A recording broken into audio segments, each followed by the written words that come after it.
बासमतीच्या भातावरती वर्ण दिलं तू मला,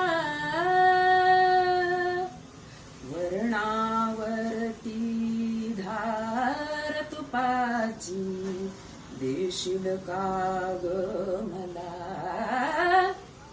त्यांच्या शेजारी बसले होते जितेंद्र अभिषेक. ते अगदी कमी जेवतात.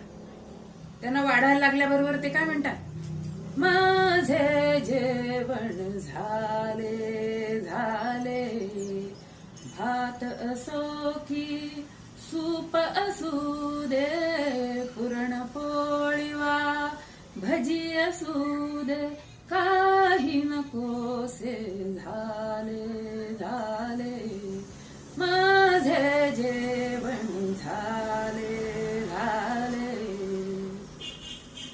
उषाताई मंगेशकर हातात लाडूची परात घेऊन सगळ्यांना वाढतायत, आग्रह करतायत. ते बघून आशाताईंना त्यांची फिरकी घ्यायची लहर आली.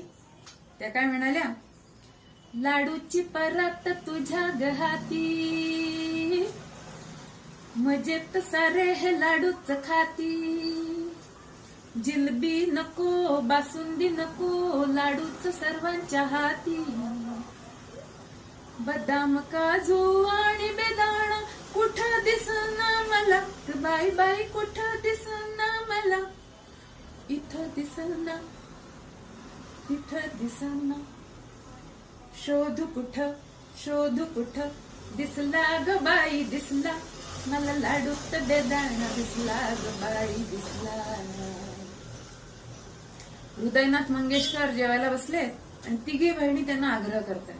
ते काय म्हणतात बघा, नको दीदी आता आग्रह मज करू, पोट माझे अगदी पूर्ण भरले, नको दीदी आता.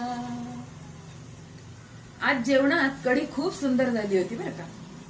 आता लता दीदी त्याची आठवण ठेवून समारोप करताना काय म्हणतात बघा,